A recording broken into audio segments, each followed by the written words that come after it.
ಚಿತ್ರದುರ್ಗದ ರೇಣುಕಾಸ್ವಾಮಿ ಕೊಲೆ ಪ್ರಕರಣದಲ್ಲಿ ಇವತ್ತು ದೋಷಾರೋಪ ಪಟ್ಟಿಯನ್ನ ಹಾಕಲಾಗುತ್ತೆ. ಹಾಗಾಗಿ ಎಲ್ಲ ಆರೋಪಿಗಳನ್ನು ಕೂಡ ಇವತ್ತು ಕೋರ್ಟ್ಗೆ ಹಾಜರುಪಡಿಸಲಾಗುತ್ತೆ. ನಟ ದರ್ಶನ್ ಸೇರಿದಂತೆ ಚಿತ್ರದುರ್ಗದ ರೇಣುಕಾಸ್ವಾಮಿ ಹತ್ಯೆ ಪ್ರಕರಣಕ್ಕೆ ಸಂಬಂಧಪಟ್ಟಂತೆ ಸೆಷನ್ಸ್ ಕೋರ್ಟ್ನಲ್ಲಿ ವಿಚಾರಣೆ ಆರಂಭ ಆಗಿದೆ. ವಿಡಿಯೋ ಕಾನ್ಫರೆನ್ಸ್ನಲ್ಲಿ ಹಾಜರಾಗಿದ್ದಾರೆ ಆರೋಪಿಗಳು. ಖುದ್ದು ಹಾಜರಾತಿ ಮಾಡಿಲ್ಲ. ಇವತ್ತು ದರ್ಶನ್, ಪವಿತ್ರ ಗೌಡ ಸೇರಿದಂತೆ 6 ಆರೋಪಿಗಳು ವಿಡಿಯೋ ಕಾನ್ಫರೆನ್ಸ್ ಮುಖಾಂತರ ಹಾಜರುಪಡಿಸಿದ್ದಾರೆ. ದೋಷಾರೋಪ ಪಟ್ಟಿ ನಿಗದಿ ವಿಚಾರಣೆಯ ಬಗ್ಗೆ ಈಗ ಮಾಹಿತಿಯನ್ನು ಕೊಡಲಾಗ್ತಾ ಇದೆ. ಧ್ವನಿ ಕೇಳಲಿಲ್ಲ ಅಂದರೆ ಹೇಳಬೇಕು ಅಂತ ಜಡ್ಜ್ ಈಗಾಗಲೇ ಹೇಳಿದ್ದಾರೆ. ಖುದ್ದು ಹಾಜರಾತಿಗೆ ಅವಕಾಶವನ್ನು ಕೊಡಿ, ವಿಡಿಯೋ ಕಾನ್ಫರೆನ್ಸ್ನಲ್ಲಿ ಸ್ಪಷ್ಟತೆ ಇರಲ್ಲ ಅಂತ ಕೂಡ ಮನವಿಯನ್ನು ಮಾಡಿಕೊಂಡಿದ್ದಾರೆ. ಖುದ್ದು ಹಾಜರಾತಿಗೆ ದರ್ಶನ್ ಪರ ವಕೀಲರು ಮನವಿಯನ್ನು ಮಾಡಿಕೊಂಡಿರ್ತಕ್ಕಂಥದ್ದು. ಸಾಮಾನ್ಯವಾಗಿ ಚಾರ್ಜಸ್ ಫ್ರೇಮ್ ಮಾಡಬೇಕಾದ್ರೆ ಆರೋಪಿಗಳು ಖುದ್ದು ಹಾಜರಾಗಬೇಕಾಗುತ್ತೆ. ಬಟ್ ಇವತ್ತು ಅವ್ರನ್ನ ಕರ್ಕೊಂಡು ಬಂದಿಲ್ಲ, ವಿಡಿಯೋ ಕಾನ್ಫರೆನ್ಸ್ ಮುಖಾಂತರ ಆರೋಪಿಗಳು ಹಾಜರಾಗಿದ್ದಾರೆ. ಬಟ್ ಯಾಕೆ? ದರ್ಶನ್, ಪವಿತ್ರ ಗೌಡ ಸೇರಿದಂತೆ 6 ಆರೋಪಿಗಳನ್ನು ಹಾಜರುಪಡಿಸಲಾಗಿದೆ ವಿಡಿಯೋ ಕಾನ್ಫರೆನ್ಸ್ ಮುಖಾಂತರ. ಬಟ್ ಆ ಸಂದರ್ಭದಲ್ಲಿ ಧ್ವನಿ ಸ್ಪಷ್ಟತೆ ಇರಲ್ಲ, ಧ್ವನಿ ಕೇಳಲಿಲ್ಲ ಅಂತಂದರೆ ಹೇಳಬೇಕು ಅಂತೆಲ್ಲ ಜಡ್ಜ್ ಹೇಳಿದ್ದಾರೆ. ಅದಕ್ಕೆ ದರ್ಶನ್ ಪರ ವಕೀಲರು ಹೇಳಿರೋದು ಖುದ್ದು ಹಾಜರಾಗಲಿ ಬಿಡಿ, ವಿಡಿಯೋ ಕಾನ್ಫರೆನ್ಸ್ನಲ್ಲಿ ಸ್ಪಷ್ಟ ಇರಲ್ಲ, ಹಾಗಾಗಿ ಖುದ್ದು ಹಾಜರಾಗಲಿ, ಅನುಮತಿ ಕೊಡಿ ಅಂತ ದರ್ಶನ್ ಪರ ವಕೀಲರು ನ್ಯಾಯಾಲಯಕ್ಕೆ ಮನವಿಯನ್ನು ಮಾಡಿಕೊಂಡಿದ್ದಾರೆ. ಇವತ್ತು ಒಂದು ರೀತಿ ಬಿಗ್ ಡೇ ಅವರೆಲ್ಲರಿಗೂ ಕೂಡ. ಇವತ್ತು ಚಾರ್ಜಸ್ ಫ್ರೇಮ್ ಆಗ್ತಾ ಇದೆ. ಸೊ ಹಾಗಾಗಿ ಸೆಷನ್ಸ್ ಕೋರ್ಟ್ನಲ್ಲಿ ಈಗಾಗಲೇ ವಿಚಾರಣೆ ಕೂಡ ಆರಂಭ ಆಗಿದೆ. ಭದ್ರತೆ ದೃಷ್ಟಿಯಿಂದನೋ ಏನೋ ಗೊತ್ತಿಲ್ಲ, ಬಟ್ ಇವತ್ತು ಹಾಜರುಪಡಿಸಿಲ್ಲ ಖುದ್ದಾಗಿ. ಜೈಲಿನಲ್ಲಿ ಆರೋಪಿಗಳನ್ನು ಭೇಟಿ ಮಾಡೋದಕ್ಕೆ ವಕೀಲರಿಗೆ ಅವಕಾಶ.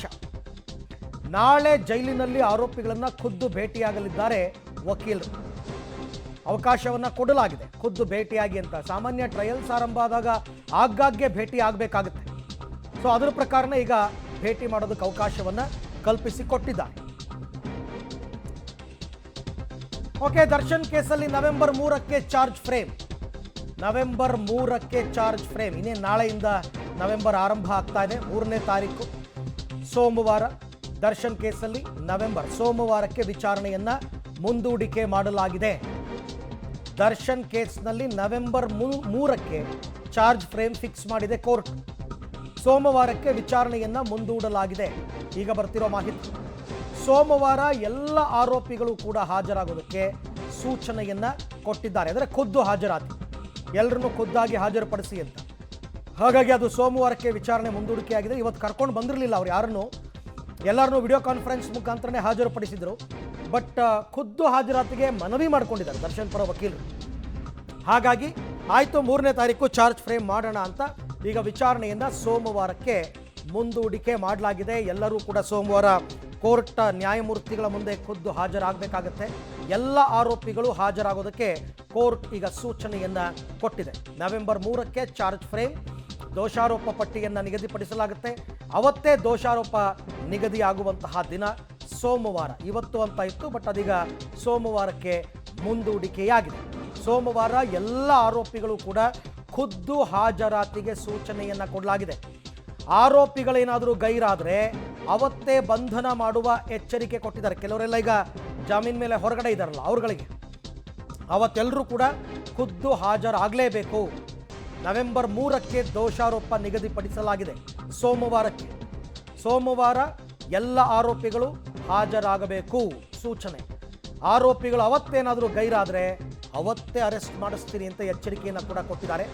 ದರ್ಶನ್ ಕೇಸ್ನಲ್ಲಿ, ಅಂದರೆ ಚಿತ್ರದುರ್ಗದ ರೇಣುಕಾಸ್ವಾಮಿ ಕೊಲೆ ಪ್ರಕರಣದಲ್ಲಿ ನವೆಂಬರ್ 3ನೇ ತಾರೀಕು ದೋಷಾರೋಪವನ್ನು ನಿಗದಿಪಡಿಸಲಾಗುತ್ತೆ. ಅಂದರೆ ಈಗ ಚಾರ್ಜ್ ಶೀಟ್ನಲ್ಲಿ ಪೊಲೀಸರು ಏನೇನು ಯಾರ್ಯಾರ ಮೇಲೆ ಆರೋಪ ಮಾಡಿದ್ದಾರೆ, ಯಾವ ಸೆಕ್ಷನ್ಗಳನ್ನ ಹಾಕಿದ್ದಾರೆ, ಅದನ್ನು ಖುದ್ದಾಗಿ ಹೇಳ್ತಾರೆ ಆರೋಪಿಗಳ ಮುಂದೆ.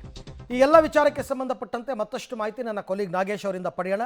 ನಾಗೇಶ್, ಮೊದಲನೇದಾಗಿ ಯಾಕೆ ಇವತ್ತು ಆರೋಪಿಗಳನ್ನು ಖುದ್ದು ಹಾಜರುಪಡಿಸಲಿಲ್ಲ, ಮತ್ತು ಈಗ ಮುಂದೂಡಿಕೆ ಮಾಡಿ ಕೋರ್ಟ್ ಏನೆಲ್ಲ ಆದೇಶವನ್ನು ಹೊರಡಿಸಿದೆ?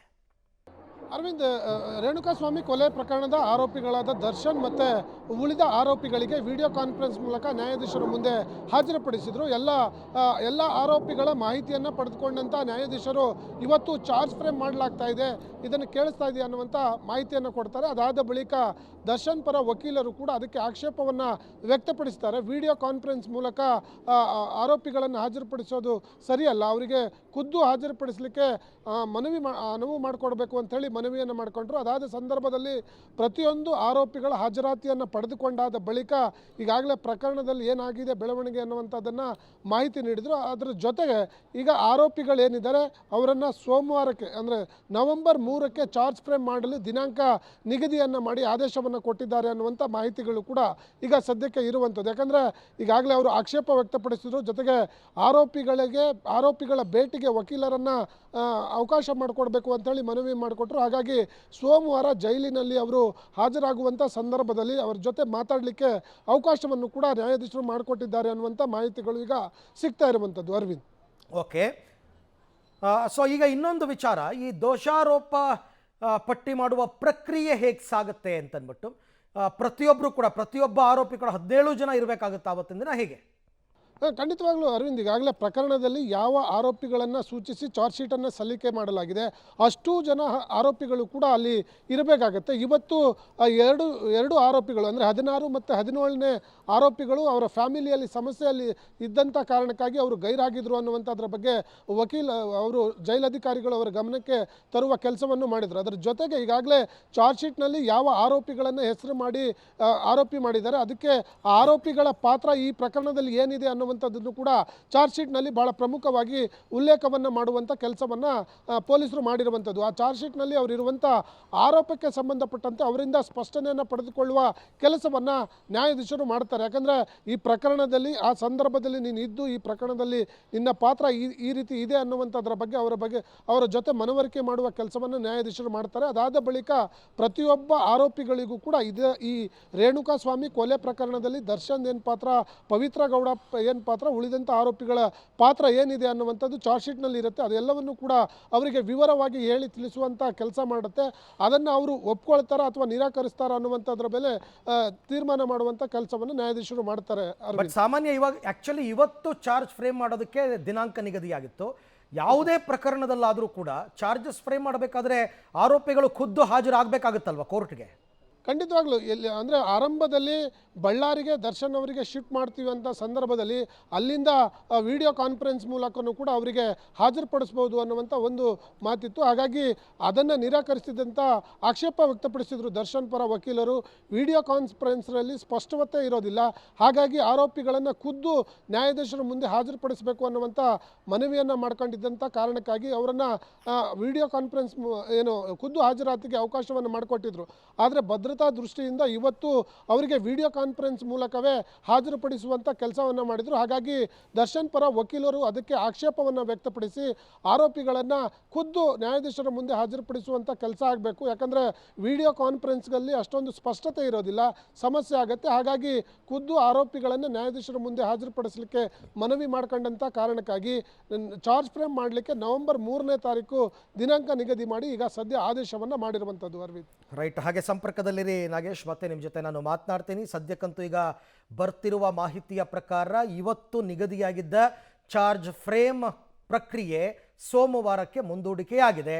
ಸೋಮವಾರ ಎಲ್ಲರೂ ಕೂಡ ಖುದ್ದು ಹಾಜರಿರಬೇಕು ಅಂತ ಕೋರ್ಟ್ ಎಚ್ಚರಿಕೆಯನ್ನು ಕೂಡ ಕೊಟ್ಟಿದೆ. ಇಲ್ಲದಿದ್ದರೆ ತಕ್ಷಣವೇ ಬಂಧಿಸುವ ಆದೇಶ ಕೊಡಬೇಕಾಗುತ್ತೆ ಅಂತ.